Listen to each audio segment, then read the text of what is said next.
আমাদের টেরিটরিতে আমাদের রাষ্ট্রের নাগরিকদের হত্যা করতে পারে না। তো আমাদের এই ভারত ভারতী পররাষ্ট্র উপদেষ্টা ভারতের সাথে সম্পর্ক ঠিক করার আগে যদি কনভেনশন ঠিক মতো পড়লেন নি, তাহলে তুমি বুঝতে পারতেন তার কি বলা উচিত। ভারতকে আগে সীমান্ত হত্যাকাণ্ডের জবাব দিতে হবে, বিডিআর হত্যাকাণ্ডের জবাব দিতে হবে, পুলিশ বাহিনীতে তাদের লোক কেন এই জবাব দিতে হবে, কেন বাংলাদেশের গুমের সাথে তারা জড়িত জবাব দিতে। একটা গুরুত্বপূর্ণ কাজ প্রফেসর ইউনূস করেন নাই, কেউ বলেও নাই এই কাজটা করা জরুরি। আমি আজ সেই কাজটা নিয়ে আলাপ করব, যে কাজটা বাংলাদেশের জন্য অতীব জরুরি, বাংলাদেশ রাষ্ট্রের স্বার্থের জন্য জরুরি, আর তা হইতেছে পররাষ্ট্রনীতির সংস্কার। এই কাজটা কেন গুরুত্বপূর্ণ তা বোঝার জন্য আমাদের অনেক বিষয় জানতে হবে, তাই বোরিং আলাপ হবি না। আপনারা একটা নতুন বিষয় জানতে পারবেন, আমাদের জানা বোঝার এক নতুন জগৎ খুলে যাবে। আশা করি পররাষ্ট্র মন্ত্রণালয় সহ আমাদের আমলারাই আলাপটা শুনবেন। আমি যদি মুখ্য শিক্ষক মানুষ তাই তো শুনে দেখেন, একটু সময় নাই, নষ্ট হয়ে গেল। প্রফেসর ইউনূস যেন শুনেন, এই ব্যবস্থাও করবেন। আসেন আল্লাহর নামে শুরু করি। আগে বুঝে নি পররাষ্ট্র নীতিটা আসলে কি। পররাষ্ট্রনীতি বলতে মোটা দাগে আমরা যেটা বুঝি তা হইতেছে একটা দেশের আভ্যন্তরীণ নীতির বৈদেশিক সম্প্রসারণ। এটার মানেটা আবার কি? যেমন আপনারা ওই কারণ রানীর সময় দেখতেন যে দেশে বিদেশে আমরা আমাদের সবাই মানে মন্ত্রী এমপি কূটনীতিক আমলা আর্মি পুলিশ রাজনীতি টুরিস্ট সবাই ইন্ডিয়ার বিশেষ পদাধিকার সম্পন্ন ব্যক্তিদের সমীহ পেরে চলতো এবং তাদের সাথে দেখা হইলে ছবির খিচে ফেসবুকে নিজেকে গুরুত্বপূর্ণ হিসেবে প্রমাণের চেষ্টা করতো, তাই না? এর কারণ কিন্তু অন্য কিছু না। এর একমাত্র কারণ ছিল কারণ রানী ছিল ভারতের সেবাদাসী। তাই এই আভ্যন্তরীণ নীতি এইটা পররাষ্ট্রনীতির উপর প্রভাব ফেলত। এই জন্যই আলগা মোমেন্ট কইতো এটা স্বামী স্ত্রীর সম্পর্ক। এখন আমার ওই দৃশ্য পাল্টে যাচ্ছে, তাই না? এখন মানুষ আমেরিকা বা পশ্চিমা শক্তির দিকে নিজেদের আনুগত্য প্রকাশ করিচ্ছে, কিংবা আতিফ আসলামকে দেয়া গান গাওয়ায় পাকিস্তানের সাথে সম্পর্ক উন্নয়নের কথা প্রচার করছে, তাই না? পররাষ্ট্রনীতি বিষয়টা এমন যে তা সাধারণ মানুষের চোখে সবসময় একইভাবে ধরা দেয় না। সাধারণ মানুষ শুধু তার ফলাফল দেখে, আর অধিকাংশ মানুষ তাতে গা ভাসায় দেয়। কিন্তু জুলাই বিপ্লবের পরে তা আর হইতে দেওয়া যাবে না। এখন সাধারণ মানুষ জানতে চায় যে তাদের অর্থে দেশ কেমন পররাষ্ট্রনীতি গ্রহণ করেছে। প্রবাসীরা জানতে চায় যে তাদের রেমিটেন্সের টাকা দিয়া তাদের ভালো রাখার চিন্তা বাদ দিয়া অন্য কি কাজ করা হচ্ছে, কিভাবে হাসিনার লেসপেন্সারেরা দেশের পররাষ্ট্রনীতিকে ভারতমুখী করছিল এবং আর কেউ যেন কখনো বাংলাদেশকে তাবেদার রাষ্ট্রে পরিণত করতে না পারে। এইগুলো এখন বিপ্লবী জনতার, বিশেষ করে প্রবাসীদের অন্তরের কথা। এই প্রবাসীরাই রেমিটেন্স বন্ধ করে হাসিনার গদি নাড়ায় দিছিল। এখন এই প্রবাসীরা এবং দেশের মানুষ জানতে চায় তাদের আবার কারো তাবেদারি করতে হবে কিনা। দেশের মানুষ চায় দেশের স্বার্থ রক্ষা করার পররাষ্ট্রনীতি। চলেন দেখি মানুষের এই চাওয়া আন্তর্জাতিক আইনে কি বলে। আন্তর্জাতিক আইনে দেশের সংজ্ঞা কি হবে সে ব্যাপারে সর্বজন স্বীকৃত একটা সংজ্ঞা আছে। এইটা বলে Montevideo convention on the rights and duties of states. 1933 সালে এটা সিগনেচার করা হয়েছিল, লিখিত পরিচিত হয়েছে। কি আছে বলা আছে চলেন দেখি। এই কনভেনশনের অনুচ্ছেদ 1-এ বলা আছে যে স্টেট কি, রাষ্ট্র কি। তো যদি ইংরেজিত কওয়া এডিটর সাহেব ইংরেজিটা দেখে দেন, ইংরেজি যেহেতু কইছে তাহলে ঠিকই কইছে, তাই না? কিন্তু এটা বাংলাটা হইতেছে যে একটা দেশের গ্রহণযোগ্যতা যে 4টা মাপকাঠি, একটা দেশ দেশ হয়ে উঠতে হইলে 4টা জিনিস মেনে চলতে হবে, 4টা মাপকাঠি। তার মধ্যে অন্যতম হইল ability to enter into relations with other states. তার মানে অন্যান্য রাষ্ট্রগুলোর সাথে সে স্বাধীনভাবে সম্পর্ক তৈরি করতে পারার ক্ষমতা থাকতে হবে। তার মানে একটা দেশের কূটনৈতিক সম্পর্কই হইতেছে দেশ হয়ে ওঠার একটা বৈশিষ্ট্য, যেটা কূটনৈতিক দক্ষতার উপর নির্ভরশীল। এখানেই পররাষ্ট্র মন্ত্রণালয়ের গুরুত্ব। এই জন্যই উন্নত দেশগুলোতে পররাষ্ট্রমন্ত্রীকে কিন্তু তাদের ক্যাবিনেটের প্রথম বা দ্বিতীয় মন্ত্রী হিসেবে নিয়োগ দেওয়া হয়। কিছু কিছু ক্ষেত্রে তো পররাষ্ট্রমন্ত্রী সেই দেশের প্রধানমন্ত্রীর অনুপস্থিতিতে ভারপ্রাপ্ত দায়িত্ব থাকেন। কিন্তু আমাদের দেশে পররাষ্ট্রমন্ত্রী হিসেবে হাসিনা যাদের নিয়োগ দিচ্ছেন বা এর আগে যাদেরকে নিয়োগ দেওয়া হয়েছে তাদের কথা নাই কইলাম, যেমন দীপুমণি ওই স্বজনপ্রীতির দায় জেলে আছে, তারপরে আবুল হাসান মাহমুদ আলী ও পররাষ্ট্রমন্ত্রী থাকার সময় বাংলাদেশের রোহিঙ্গা সংকট শুরু হয়, আর অর্থমন্ত্রী থাকার সময় বাংলাদেশের অর্থনীতি জয় বাংলা হয়ে যায়। আবার এই যে আলগা মোমেন্ট ওই কূটনৈতিক মন্তব্য নিয়ে তো পুরো পৃথিবীকে হাসাইছেন, তাই না? বলছেন যে কূটনীতিতে স্বামী স্ত্রীর সম্পর্কের প্রবক্তা সে। আর সর্বশেষে যে আজা মাহমুদ এই যে গাদা গাদা গাদা গাদা সাউন্ড দেন, হাসিনা পালার পর নিজে করাইছে। আর তার দুর্নীতি সম্পর্কে আমরা সবাই জানি। কারণ জানি হাসিনা আঙ্কেরে তো ভোটাধিকার দিল না, ভাত দিল না, কথা কইতে দিল না, আবার একটা ভালো পররাষ্ট্রমন্ত্রীও দিল না।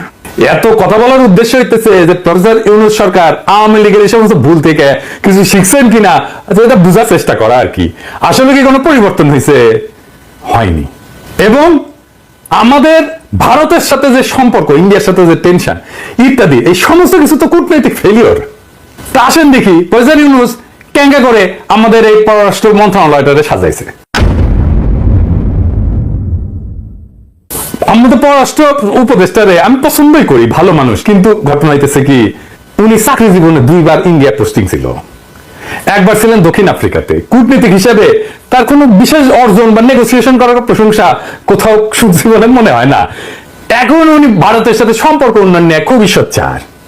আসেন দেখি এই নিয়ে এই যে মন্টেভিডিও কনভেনশন কি বলে। এই কনভেনশনের অনুচ্ছেদ 10-এ কি বলা আছে, এইটা ইংরেজিতে আনা দেখান না পাচ্ছে, তো ইংরেজি যেহেতু কইছে তাহলে ঠিকই গেছে, তাই না? তা আসেন না বাংলা করে কই। এটা মানে হইলো এটা দেশের মূল স্বার্থ হইলো শান্তি প্রতিষ্ঠা করা। এটা কোনো ব্যতিক্রম হইলে তো স্বীকৃত প্রক্রিয়ার মাধ্যমে সমাধান করতে হবে। তো এই কনভেনশনের 11 অনুচ্ছেদে আরো বলা আছে, আবার দেখান দিতে স্যার ইংরেজি কথাগুলো দেখান, ইংরেজি যেহেতু কইছে তাহলে ঠিকই গেছে।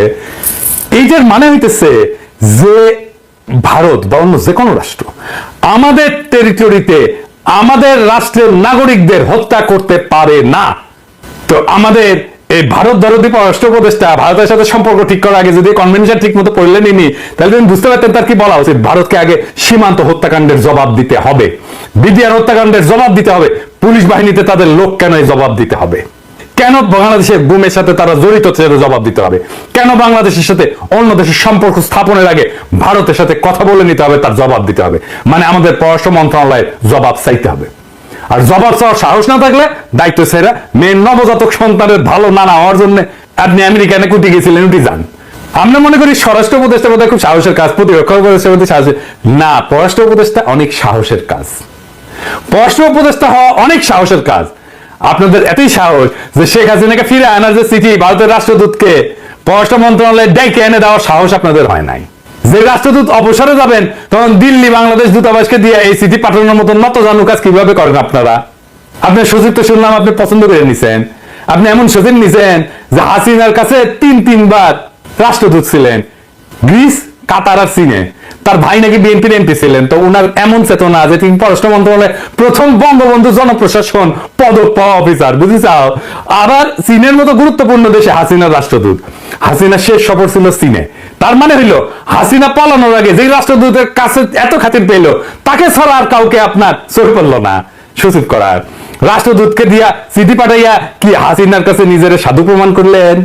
জাতির সাথে মস্করা করবেন না বলে দিলাম। পাবলিক কিন্তু এখনো ঘরে যায় নাই, শুধরে যান, নইলে আমার ক্ষুদ্র ভাতা ভগিনীদের বলবো আপনাদের মন্ত্রণালয় থেকে ঘুরে আসতে। ওইখানে নাকি কোনো ছাত্র এখনো যায় নাই কাউকে পদত্যাগ করানোর জন্য, হাটে হাড়ি ভাঙিয়ে দেবো। কিন্তু এখন দেখেন এই যে রাষ্ট্রের সংজ্ঞা শুনে আসলাম না, এটা আমাদের পাঠ্যপুস্তকে কেমনে বদলে গেল। দেখেন আমাদের পৌরনীতি বইটা যদি দেখেন তাহলে দেখবেন যে রাষ্ট্রের 4টে উপাদান, সেখানে বলা আছে জনগণ, নির্দিষ্ট ভূমি, সরকার, সার্বভৌমত্ব। তার মানে এখন সালাউদ্দিন কাদের চৌধুরীর মতো বলতে হয়, হ্যাঁ লাল মিয়া সোনা মিয়া হয়েছে, আর সোনা মিয়া লাল হয়ে গেছে, মাঝখান থেকে সোনাটা লাল হয়ে গেছে। আন্তর্জাতিক আইন বলে চতুর্থ স্তম্ভ হইল বৈদেশিক সম্পর্ক স্থাপনের সক্ষমতা, আর আমাদের স্বৈরাচারী জ্ঞানী ব্যক্তিরা বলতে চায় সার্বভৌমত্ব। এইখানে এই সূক্ষ্ম চাল আছে, তা সাধারণ মানুষ কখনোই বুঝবে না। এই জন্য আমাদের প্রথম বুঝতে হবে সার্বভৌমত্ব এবং কূটনৈতিক সম্পর্ক স্থাপনের মধ্যে পার্থক্য কি। সার্বভৌমত্ব হলো কোন রাষ্ট্র যে ক্ষমতা বলে রাষ্ট্রের আভ্যন্তরীণ সকল ব্যক্তি এবং প্রতিষ্ঠানের উপরে কর্তৃত্ব প্রতিষ্ঠা করতে পারে এবং বহিঃশক্তির নিয়ন্ত্রণ এবং হস্তক্ষেপ থেকে মুক্ত থাকতে পারে, সেই সক্ষমতা। অর্থাৎ কর্তৃত্ববাদী ও আগ্রাসী শক্তির মাধ্যমে সার্বভৌমত্ব টিকায় রাখতে হয়। আর কূটনৈতিক সম্পর্ক হইল পারস্পরিক স্বার্থের সংরক্ষণে গড়ে ওঠা সম্পর্ক। আমাদের পাঠ্যপুস্তকে ওই যে মন্টেভিডিও কনভেনশনের কূটনৈতিক সম্পর্কের মতো সুন্দর সম্পর্ককে সরায় দিয়া কর্তৃত্ববাদী এবং আগ্রাসী শক্তির কথা বলা হয়েছে রাষ্ট্রের স্তম্ভ হিসাবে। চিন্তা করে দেখেন কোথায় আমাদের মগজ ধোলাই হয়। তাইলে রাষ্ট্রের সংজ্ঞা পাল্টে দিছে আমাদের ছাত্ররা, আমাদের বাচ্চারা কি শিখে দেখেন। তাহলে এটা কাকে খুশি করার জন্য করছে? নিশ্চয়ই কোনো আর্মি জেনারেলকে বা পুলিশ বাহিনীকে খুশি করার জন্য করেছে। আজকে সামরিক বাহিনী যখন বলে যে তারা দেশের সার্বভৌমত্বের সংরক্ষণ, তখন আসলে সামরিক বাহিনী নিজেদেরকে আভ্যন্তরীণ সকল ব্যক্তি প্রতিষ্ঠানের উপরে কর্তৃত্ব প্রতিষ্ঠাকারী প্রতিষ্ঠান হিসেবে মনের অগোচরে প্রকাশ করেন। আসলে আন্তর্জাতিক আইনে সার্বভৌমত্বের উপরে হুমকিকে আন্তর্জাতিক আইনের লঙ্ঘন বলা হয়েছে, এবং সকল আন্তর্জাতিক আইনের মূলে রয়েছে সার্বভৌম সীমানার প্রতি সম্মান। মূলত একটা ভূখণ্ডকে দেশ হিসেবে গড়ে তুলতে যা যা প্রতিষ্ঠান লাগে তার মধ্যে অন্যতম হইল পররাষ্ট্র মন্ত্রণালয় বা পররাষ্ট্র সার্ভিস। এই জন্য কূটনীতিকে বলা হয় the first line of defence, অর্থাৎ একটা দক্ষ পররাষ্ট্র সার্ভিস একটা দেশের সার্বভৌমত্ব লঙ্ঘন হওয়া থেকে রক্ষা করতে পারে কূটনৈতিক সম্পর্কের মাধ্যমে। বিশাল ব্যাপার, ব্যাপারটা সহজে মাথায় ঢুকে নাই মনে হয় না, কারণ এই সমস্ত কনভেনশন কিন্তু আপনারা ফরেন সার্ভিস একাডেমিতে পড়েন না। জানিয়ে বলতেছি, খোঁজ নিয়ে দেখেন। ফরেন সার্ভিস একাডেমিতে এখন প্রেস কনফারেন্সের জায়গা, প্রেস কনফারেন্স করেন ভালো কথা, পরীক্ষাটা একটু ঠিকঠাক মতো পড়ান। আমরা এখন কেমন পররাষ্ট্র নীতি আর সার্ভিস চাই, আসেন সেটা আলাপ করি। এতক্ষণ কিছু কইলাম যা আমাদের রাষ্ট্র বা রাষ্ট্রকর্তা সম্পর্কে স্বৈরাচার কর্তৃক চাপায় দেওয়া কিছু ধারণা দেখানোর চেষ্টা করছি। এইবার আমি পররাষ্ট্রনীতি আর তার সংস্কার নিয়ে কিছু কথা কইতে চাই। আমাদের পররাষ্ট্রনীতি নিয়ে একটা কথাই প্রচলিত আছে যে সকলের সাথে বন্ধুত্ব, কারোর সাথে বৈরত্ব না। এই যে কি নাম, আরে দূর দূর দূর কি নাম হয়েছে দেশেশ্বরাদির বডিগার্ড, উই একটা কথা গেছিল, সে কথা হাসিনা পররাষ্ট্রনীতি বলে ছেলে দিছে। তো এই পররাষ্ট্রনীতি তো আওয়ামী লীগ নিজেই মানে নাই। পাকিস্তানের সাথে কি সম্পর্ক ছিল, এটা কি বৈরিতা না? হ্যাঁ, তো মন্টেভিডিও কনভেনশনের অনুচ্ছেদ 10 এবং 11 দিয়া কিটা সমাধানের চেষ্টা করা যাইতো না? যা করা হয়েছে তা তো শত্রুতা, বৈরিতা। আমেরিকা শেখ হাসিনা যে সমস্ত কথা বলছে তাকে বৈরিতা না? বৈরিতা তো।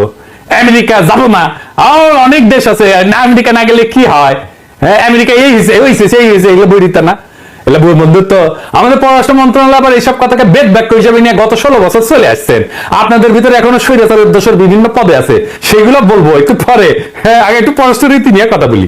1 নম্বর হইতেছে আমাদের পররাষ্ট্রনীতি হবে দেশ এবং জনগণের স্বার্থে সর্বত্র সবসময়।